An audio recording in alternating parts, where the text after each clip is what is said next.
Buenos días, mis amados hermanos. Nos encontramos en el Centro para la Excelencia Familiar, donde comunicamos el Evangelio con fidelidad a nuestro Padre Dios, Señor de todo el universo, Creador del cielo y de la tierra, el único, inmortal, invisible, hacedor de maravillas, el eterno Creador. También con fidelidad a la palabra del Señor, porque la palabra del Señor es la que convierte el alma y hace sabio el sencillo. Asimismo, con fidelidad a la familia de la fe, que es la iglesia, la amada del Señor. Y también con fidelidad a nuestras familias, por supuesto. Queremos honrar y glorificar el nombre del Señor en este día y hoy vamos a continuar estudiando la palabra del Señor en cuanto a la naturaleza de la iglesia. ¿Y qué es lo que creemos nosotros en el Centro para la Excelencia Familiar como iglesia? Así que mis amados hermanos, vamos a tener ahora un momento de oración al Señor, pidiéndole su dirección para nuestras vidas y que podamos hacer lo que le agrada, que esa palabra estudiada hoy llegue a nuestra mente y nuestro corazón y podamos ponerla por obra. Vamos a orar al Señor pidiéndole su dirección. No olvide estar orando al Señor porque el próximo domingo, día 22, estaremos iniciando nuestros servicios, si el Señor lo permite, en la carrera 4112, barrio Carabelas, cerca de la calle Octava Sur, allí Ciudad Montes. Les recuerdo a ustedes, carrera 40, número 112. Todos están cordialmente invitados. Estaremos allí guardando los protocolos necesarios. Usted también debe guardarlos, el tapabocas, el lavado de manos y también manteniendo la distancia que se debe tener.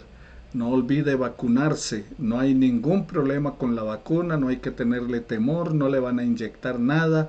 No es el nuevo orden mundial porque le pongan la vacuna, ni es la marca de la bestia. Así que no se preocupe por esa situación. Y por favor no preste mucha atención a tanto comentario que se hace, que se mueren, que no se mueren, que les pasa esto, que les pasa aquello. Ya varios nos hemos vacunado, tenemos la segunda dosis y todavía estamos aquí. Uno se muere es cuando el Señor toma la decisión de llamarlo a su presencia. Oremos al Señor.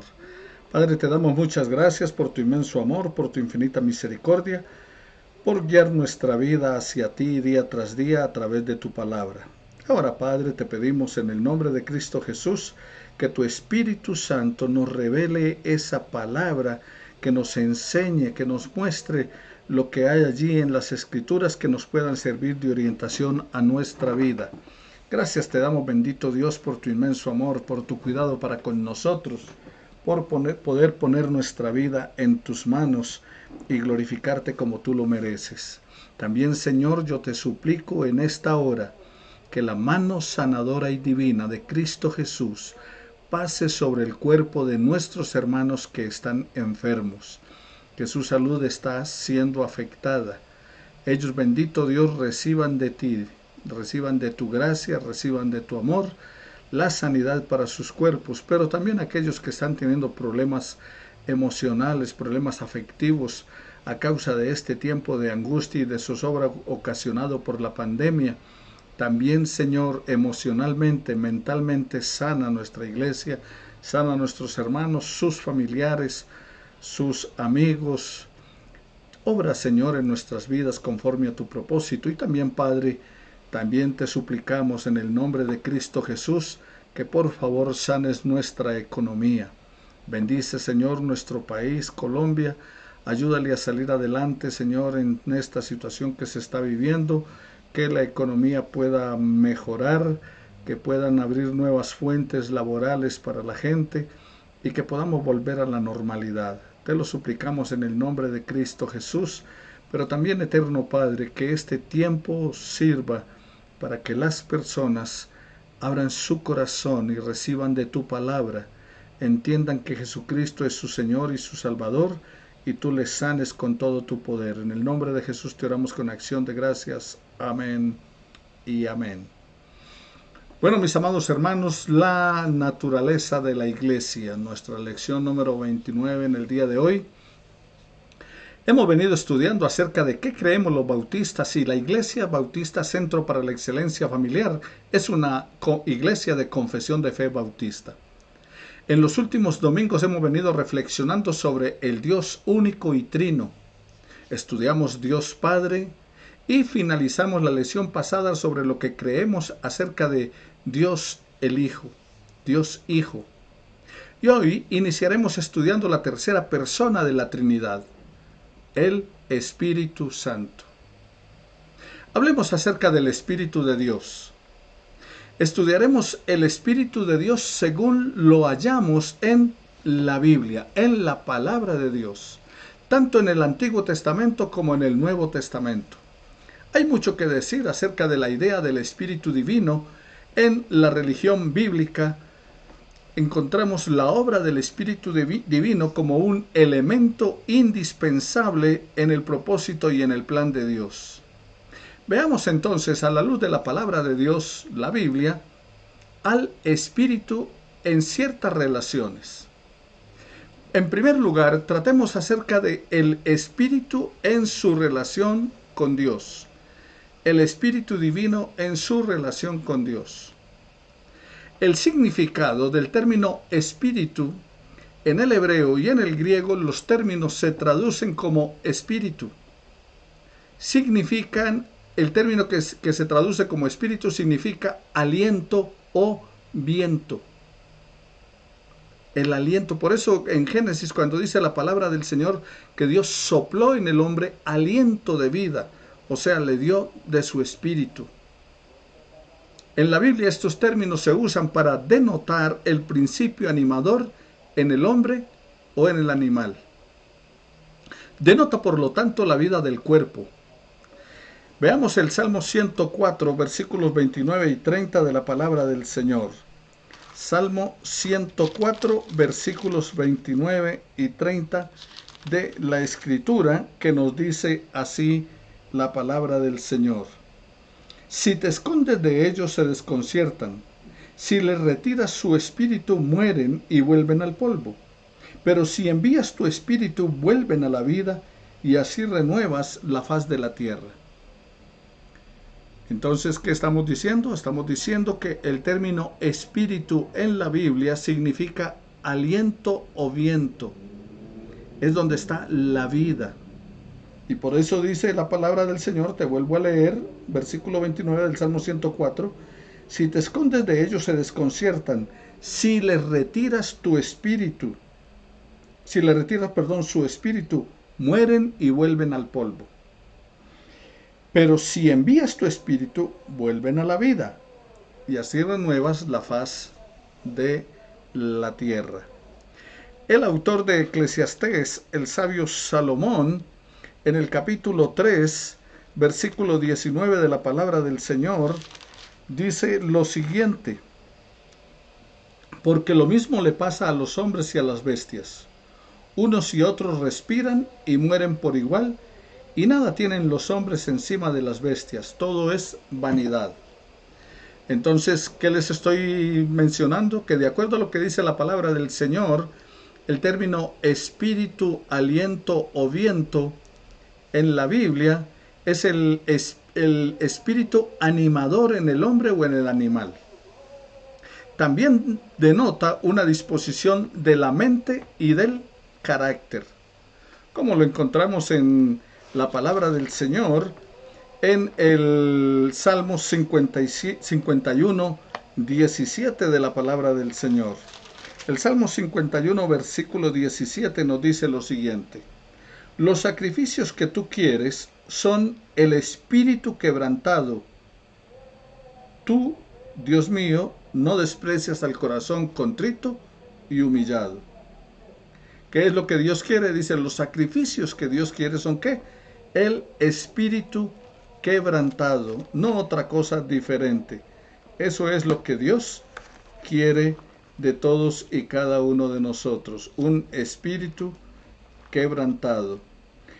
Bueno, mis amados hermanos, entonces continuamos recordando, también usted lo puede encontrar en Zacarías en el capítulo 12, versículo 10. Ahora, nosotros hemos usado este término de espíritu en ese sentido que les estoy mencionando, por ejemplo, cuando hablamos de un espíritu caritativo. Ah, es que esa persona tiene un espíritu caritativo. Ah, ese tiene un espíritu perdonador. Ese tiene un espíritu vengativo. Y así por el estilo. Se usa también para designar el alma del hombre que sale del cuerpo después de la muerte, como está en Eclesiastés, en el capítulo 12, versículo 7, que dice que el espíritu, el cuerpo va a la tierra, el polvo va a la tierra como era, y el espíritu va a Dios que lo dio. Denota asimismo también una personalidad o un espíritu malo que tomó posesión de hombres y mujeres y que produjo toda clase de dolencias físicas, mentales o morales. Como San Mateo nos lo dice allí en el capítulo 5, versículo 1 de la palabra del Señor, cuando vio la multitud, subió al monte y se sentó. Entonces los discípulos se le acercaron y él comenzó a enseñarles, dice Mateo. ¿Y qué era lo que Jesús hacía cuando estaba enseñando y cuando estaba tratando con la gente? Ah, bueno, él estaba también mostrando que habían espíritus que se apoderaban de la vida de las personas, como el caso del endemoniado de Gadareno en Marcos capítulo 5 versículo 1. Y llegaron al otro lado del lago, a la región de los Gerasenos, y en cuanto Jesús salió de la barca se le acercó un hombre que tenía un espíritu impuro. Entonces, aquí también se usa la palabra espíritu para designar el alma del hombre salida del cuerpo después de la muerte, como les dije en Eclesiastés 12:7, que el espíritu va a Dios que lo dio, pero también denota asimismo la personalidad o un espíritu malo que tomó posesión de hombres y mujeres.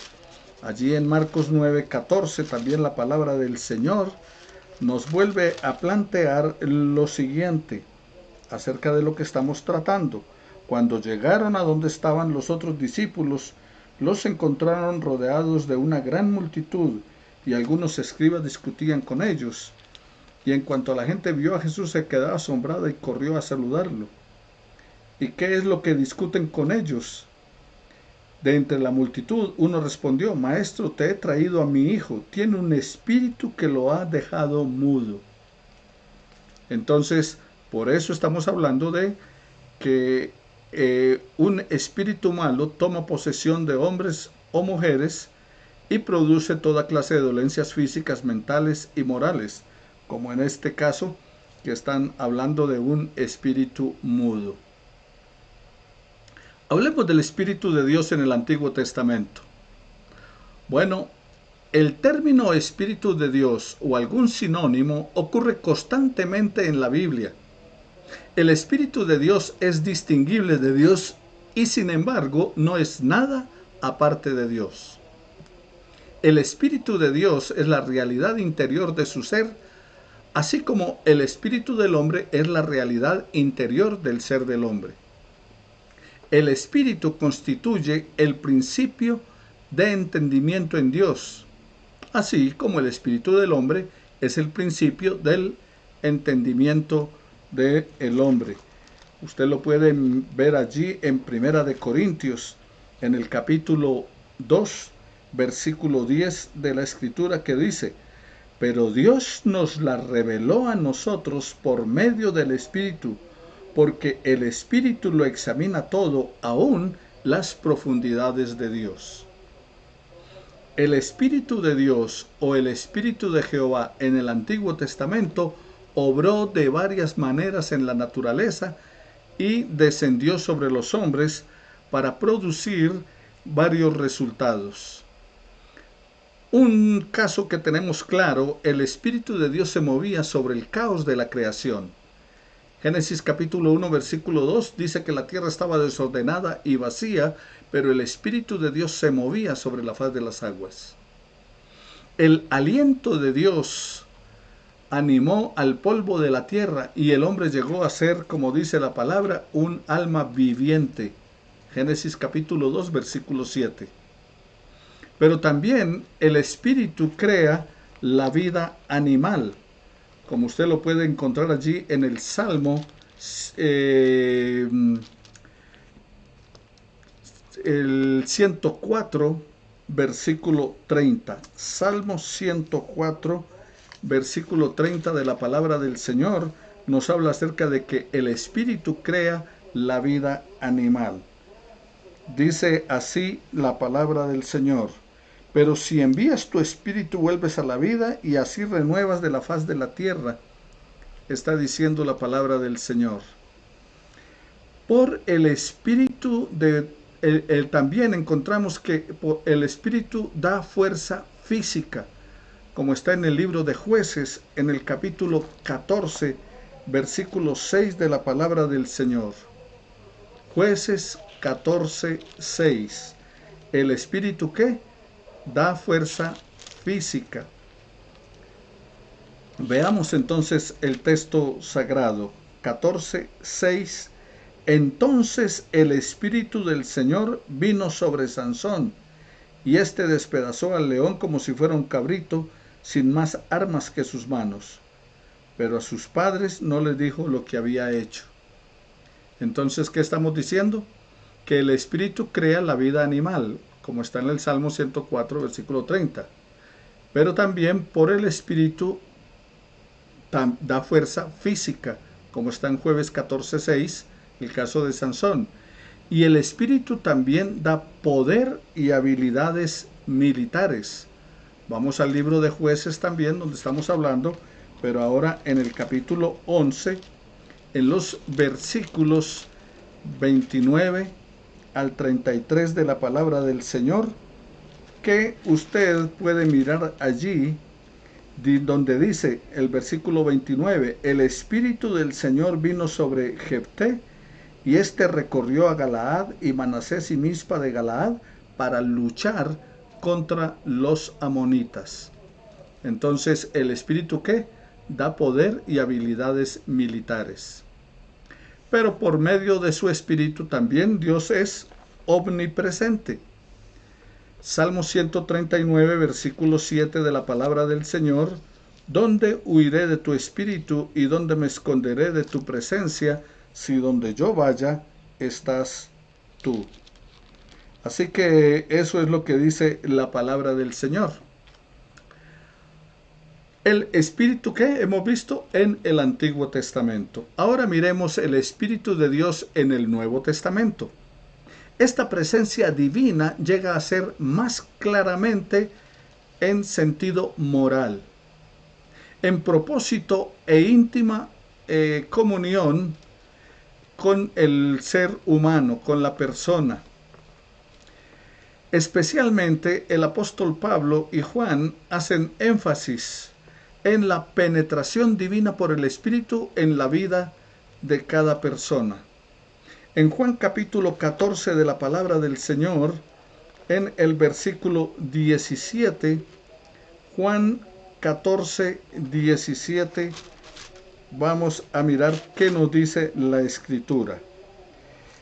Así dice la palabra del Señor, es decir, el Espíritu de verdad, el cual el mundo no puede recibir porque no lo ve, ni lo conoce, pero ustedes lo conocen porque permanece en ustedes y estará en ustedes. El Espíritu de verdad, el cual el mundo no puede recibir porque no lo ve ni lo conoce. Pero ustedes, o sea, Jesús le está hablando a sus discípulos. Dice que el mundo, el que no ha recibido a Jesucristo, no tiene el Espíritu de Dios. Los que hemos recibido a Jesucristo como Señor y Salvador, tenemos el Espíritu de Dios. Entonces, eso es lo que está diciendo, que es la penetración del Espíritu del Señor, del Espíritu de Dios en nuestras vidas. Eso dice el apóstol Juan. Pero el apóstol Pablo en Efesios capítulo 3, versículo 16 de la palabra, escribió: para que por su espíritu y conforme a las riquezas de su gloria, los fortalezca interiormente con poder. Entonces, ¿qué es lo que les estoy mencionando acerca del Espíritu de Dios en el Nuevo Testamento? Que esa presencia del Espíritu Divino llega a ser claramente moral en la vida íntima, en la vida, en nuestra naturaleza, en la vida de cada persona, por la penetración que el Espíritu hace a nuestra vida. Efesios 3, 16 y 17 de la palabra del Señor que hemos leído. En el 17 dice, para que por la fe Cristo habite en sus corazones y para que arraigados y cimentados en amor, seamos plenamente capaces de comprender con todos los santos cuál es la anchura, la longitud, la profundidad y la altura del amor de Cristo. O sea que el Espíritu Santo en nosotros nos ayuda a comprender el propósito y el plan de Dios para con cada uno de nosotros. El pueblo de Dios, como dice su palabra en 1 Corintios 3:16, es el templo de Dios. Ellos son el lugar de la habitación divina entre los hombres. O sea que nosotros somos el templo de Dios, el Espíritu de Dios mora en nosotros y eso entonces nos lleva a hacer la habitación de Dios entre los hombres. O sea, recuerden cuando les enseñaba acerca del tabernáculo. En el tabernáculo era la tienda de campaña donde habitaba Dios, luego habitaba en el templo, ahora habita ¿dónde? En la iglesia. ¿A través de qué? Del Espíritu Santo, del Espíritu de Dios. La iglesia es la casa del Dios vivo, como nos lo plantea Primera de Timoteo en el capítulo 3, versículo 15 de la palabra del Señor, que dice, para que si tardo sepas cómo conducirte en la casa de Dios, que es la iglesia del Dios viviente, columna y baluarte de la verdad. La iglesia es el cuerpo de Cristo, como lo describe Romanos en el capítulo 12, versículo 4. Y también Primera de Corintios capítulo 12, versículo 12. O sea que, ¿qué es la iglesia? El cuerpo de Cristo. ¿Y quién habita en el cuerpo de Cristo? ¿Por qué la iglesia es el cuerpo de Cristo? Porque el Espíritu Santo vive en nosotros. Ella, la iglesia, está animada y habitada por su Espíritu. Entonces, ¿qué hemos visto? El Espíritu Santo en el Antiguo Testamento, el Espíritu Santo en el Nuevo Testamento. Ahora veamos el Espíritu como persona. Al estudiar el Espíritu Divino, no estamos tratando con una fuerza o un poder impersonal. Siempre se ha pensado que el Espíritu de Dios es Dios mismo. Eso es lo que creemos. Y que está presente en el mundo o en el hombre para llevar a cabo sus propósitos, sus fines, para alcanzar su meta, lo que Él ha deseado con la humanidad, el plan de salvación. En el discurso de despedida de Jesús, que se relata en los capítulos 14, 15 y 16 del Evangelio de Juan, Jesús habla del Espíritu casi como si estuviera hablando de un amigo personal. Él se refiere a aquel uno, o sea, al Señor, al Espíritu, en la palabra griega ekeinos, usando un pronombre personal masculino. Veamos, por ejemplo, Juan, en el capítulo 16, en el versículo 8 de la palabra del Señor. Juan 16, versículo 8 de la Escritura. Y dice así, y el amo elogió al mayordomo, perdón, estaba mirando, era Lucas, y Juan 16, Evangelio según San Juan, capítulo 16 de la palabra del Señor, versículo 8, dice, y cuando venga, convencerá al mundo de pecado, de justicia y de juicio. Cuando venga, ¿quién? Veamos el versículo 7. Pero les digo la verdad, les conviene que yo me vaya, dijo el Señor Jesús, porque si no me voy, el Consolador, el Espíritu Santo, no vendría a ustedes, pero si me voy, yo se lo enviaré. Y cuando Él venga, el Espíritu Santo, convencerá al mundo de pecado, de justicia y de juicio. En el versículo 13 dice así: pero cuando venga el Espíritu de verdad, Él os guiará a toda la verdad, porque no hablará por su propia cuenta, sino que hablará todo lo que oiga y les hará saber todas las cosas que habrán de venir. Y el versículo 14 dice: Él me glorificará porque tomará de lo mío y os lo hará saber. Entonces, ¿qué encontramos en la palabra del Señor? En la palabra del Señor encontramos que Jesús está planteando acerca de que Él se iba a ir para poder enviar el otro consolador. O sea, Jesús habla del Espíritu como otro paracleto. La palabra paracleto significa consolador. Y esa palabra es la que se usa para el Espíritu Santo en el griego. Jesús mismo había sido el paracleto de sus discípulos.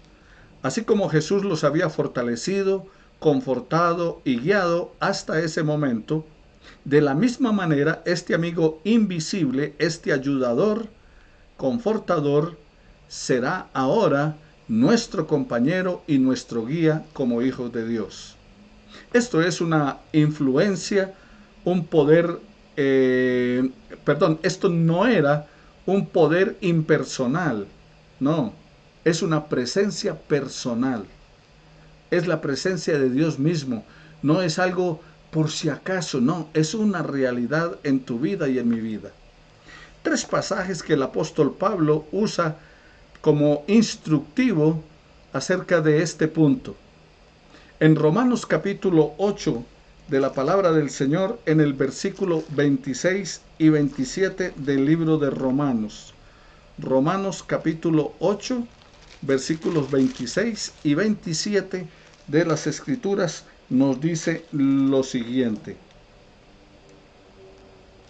de igual manera, el Espíritu nos ayuda en nuestra debilidad, pues no sabemos qué nos conviene pedir, pero el Espíritu mismo intercede por nosotros con gemidos indecibles.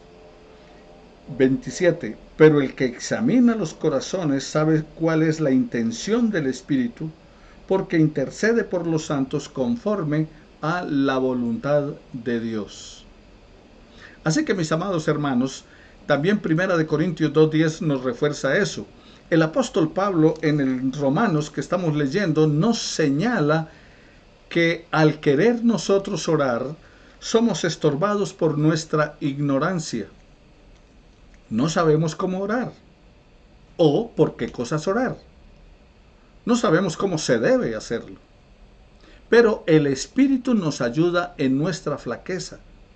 Él hace intercesión por nosotros con gemidos indecibles. Él pone en nuestro corazón los motivos que no pueden ser expresados. Pero Dios, que escudriña nuestros corazones, sabe cuál es el intento o el pensamiento del Espíritu. ¿Por qué? Dice, porque el Espíritu intercede por nosotros conforme a la voluntad de Dios. Por lo tanto, el Espíritu entonces tiene una mente. Y solo una persona tiene pensamientos, solo una persona tiene mente. Por eso el Espíritu Santo es ¿qué? Persona. En 1 Corintios, en el capítulo 2, versículo 10, el apóstol Pablo señala también en la palabra del Señor lo siguiente: pero Dios nos la reveló a nosotros por medio del Espíritu, porque el Espíritu lo examina todo, aún las profundidades de Dios. El apóstol Pablo en el libro de los Efesios, en el capítulo 4, versículo 30 de la palabra del Señor, reitera también acerca de la importancia del Espíritu Santo para la vida de la iglesia, para todos y cada uno de nosotros. Efesios capítulo 4, versículo 30 de la palabra del Señor. Dice, no entristezcáis al Espíritu de Dios, con el cual ustedes fueron sellados para el día de la redención. Ustedes y yo, como hijos de Dios, como cristianos, Al haber recibido a Jesucristo como nuestro Señor y Salvador, fuimos sellados por el Espíritu Santo de la promesa. Pero está diciendo que no lo entristezcamos. Y solo se puede entristecer una persona. Entonces, mis amados hermanos, ¿qué es lo que encontramos entonces en la palabra del Señor? Que Él pone en nuestro corazón los motivos que pueden ser expresados, porque escudriña nuestra mente y nuestro corazón, sabe cuál es el intento o pensamiento del Espíritu. Y está diciendo la palabra del Señor que usted y yo no debemos entristecerlo. Exhorta a los efesios a no contristar el Espíritu Santo. ¿Por qué? Porque con Él fuimos sellados para el día de la redención. Entonces el cristiano siente pena en su propio corazón cuando peca. ¿Por qué? Porque el Espíritu Santo nos redarguye de pecado, de justicia y de juicio. Usted se puede apoyar también en Isaías capítulo 63, versículo 10 de la palabra del Señor. Simplemente su pena, por causa del pecado, es la pena del Espíritu de Dios que está viviendo en usted y que se esfuerza por conducirlo a una vida santa. Eso es lo que el Espíritu Santo está haciendo en nosotros, tratando de llevarnos hacia una vida en santidad. El pecado lo contrista. Y Pablo está diciendo que el Espíritu divino entonces es capaz de ser contristado o de sufrir cuando nosotros le fallamos. Ahora, el tercer pasaje de la Biblia lo encontramos en Primera de Corintios, en el capítulo 12, versículo 11 de la palabra del Señor. Pablo dice allí en la palabra del Señor, en este Primera de Corintios, capítulo 12, versículo 11, pero todo esto lo hace uno y el mismo Espíritu que reparte a cada uno en particular según su voluntad. Pablo está diciendo aquí que el Espíritu Santo distribuye en la iglesia dones espirituales a sus miembros, a cada uno como el Espíritu quiere. Un hombre no escoge su propio don. Oído a esto, por favor. Un cristiano no escoge su propio don. Su función en el cuerpo le es asignada. O sea, yo no escogí el don de pastor. Yo no escogí el don de maestro. Es Dios el que escoge nuestro propio don. Su función en el cuerpo de Cristo le es asignada por el Espíritu del Señor. Su don es un regalo. Y no se recibe según su propia elección ni mi propia elección. Es como Él quiere, de acuerdo a lo que dice la palabra del Señor y según la voluntad del Espíritu. El Espíritu quiere dar el don a la persona como Él quiere. La experiencia de los cristianos indica la naturaleza personal del Espíritu Divino. Y lo podemos notar entonces en tres fases de nuestra propia experiencia que señalan hacia esa dirección. La primera es: el Espíritu Divino produce santidad personal en nosotros. Nosotros crecemos en el carácter cristiano no por nuestras propias fuerzas, sino por el poder del Espíritu de Dios. El poder entonces que produce un carácter en nosotros debe ser un poder personal. Entonces, la experiencia tuya y mía con el Espíritu de Dios es que el Espíritu de Dios, en primer lugar, ¿qué? Produce santidad personal en nosotros. La segunda, la misma verdad está indicada por el hecho de que los hombres y las mujeres cristianos hallan la guía personal para su vida en el Espíritu de Dios. Todos los que han experimentado esta dirección no podrán ser convencidos de que la voz que oyeron fue reproducida en nuestras vidas por un poder inferior a nosotros. No, es el Espíritu de Dios el que guía de manera personal nuestra vida hacia toda verdad. Y en tercer lugar y último, por esta lección, una fase más clara todavía de lo mismo que estamos tratando es el sentido de un llamamiento divino. Es Dios el que nos llamó. Dios llama a hombres y mujeres a la salvación, pero también Dios nos llamó a tareas especiales, a campos especiales, y nos dirige en el cumplimiento de su misión. Esta no es la obra de un poder impersonal, sino que del Espíritu personal de Dios. Entonces, mis amados hermanos, hasta aquí este inicio de lo que es la tercera persona de la Trinidad. Y no estamos entrando en profundidad, detalle por detalle, en todo lo que es el Espíritu Santo. Pero hay algo claro, y es que el Espíritu Santo nos redarguye, nos reprende y nos exhorta. Es el Espíritu Santo el que nos convence de pecado, de justicia y de juicio. Y es el Espíritu Santo nuestro consolador. Amado Señor y Dios nuestro, te damos muchas gracias por permitirnos estudiar tu palabra.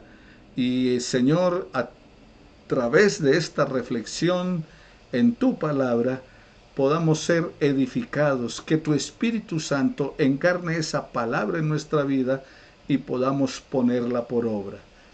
Gracias por la salvación que nos das en Cristo Jesús, pero gracias porque no solamente nos has salvado en la vida de tu Hijo, sino que nos has dado tu Espíritu.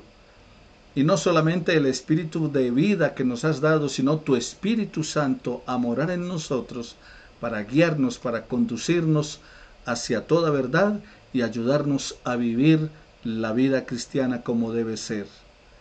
Fortalece, Señor, la presencia de tu Espíritu Santo en nosotros. Y gracias también por equiparnos con dones y talentos para servirte. Y todo esto porque Cristo lo hizo posible. En Él te glorificamos con acción de gracias. Amén y amén. Bendiciones para todos mis amados hermanos y no olviden estar orando al Señor para que podamos iniciar nuestras reuniones presenciales el domingo 22. Bendiciones para todos y que el Señor les continúe bendiciendo.